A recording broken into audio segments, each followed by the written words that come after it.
తాకట్లో ఉన్న బంగారాన్ని విడిపించి ఆ రోజున మార్కెట్ ధర కట్టి మిగిలిన డబ్బును మీకు అందిస్తుంది కొమ్మూరి గోల్డ్.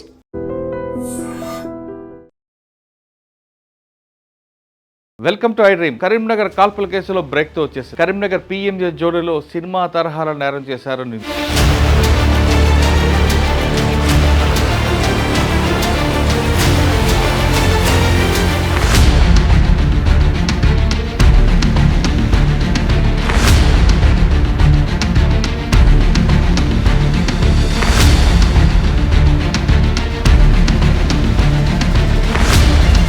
నిందితుడు జైల్లో ఉంటాడు, బయట ఉన్న వ్యక్తులు నేరం చేస్తారు. ఒకరికి తెలియకుండా నేరం చేయడమే దీని స్టైల్. సినిమా తరహాలో జరిగిన నేరంలో పోలీసులు 3 నిందితులను అరెస్ట్ చేశారు. నిందితుల నుంచి పిస్టల్స్, వెహికల్స్, భారీగా ఆభరణాలు స్వాధీనం చేసుకున్నారు.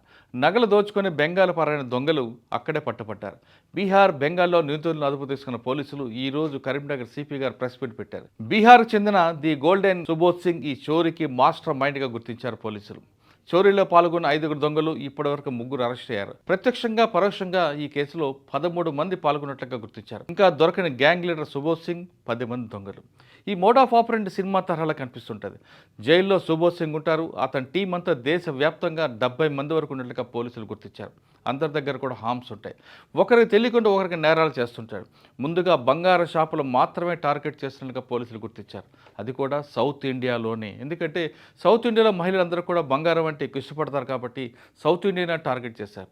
అది కూడా ఎక్కడ గోల్డ్ తనఖా పెడతారో, ఎక్కడ గోల్డ్ బిజినెస్ అవుతుంటుందో అలాంటి ప్రాంతాలు మాత్రం పెట్టి లోకల్గా ఏ ప్రాంతంలో ఎక్కువగా గోల్డ్ షాప్ ఉంటుందో దాన్ని ఐడెంటిఫై చేసిన తర్వాత అతను ఇచ్చిన సమాచారంతో మిగతా వాళ్ళందరినీ కూడా ఆ ప్రాంతాలు పంపిస్తాడు.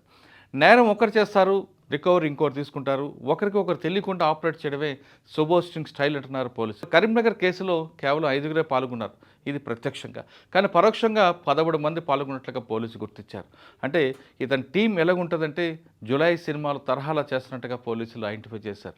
వీళ్ళందరూ కూడా ఇప్పుడు ఈ 70 మందిలో కేవలం 3 మాత్రం దొరికారు. మిగతా అంతా కూడా సౌత్ ఇండియాలో విస్తరించున్నారు. వాళ్ళు ఎప్పుడైనా, ఎక్కడైనా, ఏ రాష్ట్రంలో అయినా సరే, ఏ ప్రాంతంలో అయినా మరోసారి దొంగతనం చేయడానికి రెడీగా ఉంటారంటూ పోలీసులు ఐడెంటిఫై చేశారు. అయితే బీహార్ జైల్లో ఉన్న సుబోధ్ సింగ్ సిగ్నల్ ల్యాంప్ ద్వారా ఈ ప్లాన్ అంతా చేస్తున్నట్లుగా పోలీసు గుర్తించారు.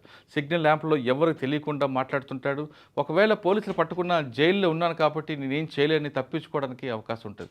అంతేకాదు ఒకవేళ పోలీసులు వెళ్ళి ఎవరైనా అనుమానం తీసుకుంటే వాళ్ళ మీద, పోలీసుల మీద కేసులు వేయడం అనేది సుబోధ్ సింగ్ స్టైల్ అంటున్నారు పోలీసులు.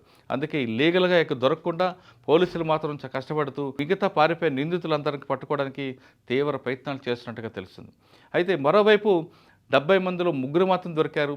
అసలు కిన్ పిన్ జైల్లో ఉన్నాడు. కానీ మిగతా అంతా వేరే రాష్ట్రాలు తలదాచుకున్నారు కాబట్టి మిగతా రాష్ట్రాల్లో బంగారు షాపులు అందరూ కూడా అలర్ట్గా ఉండాలని పోలీసులు సూచిస్తున్నారు.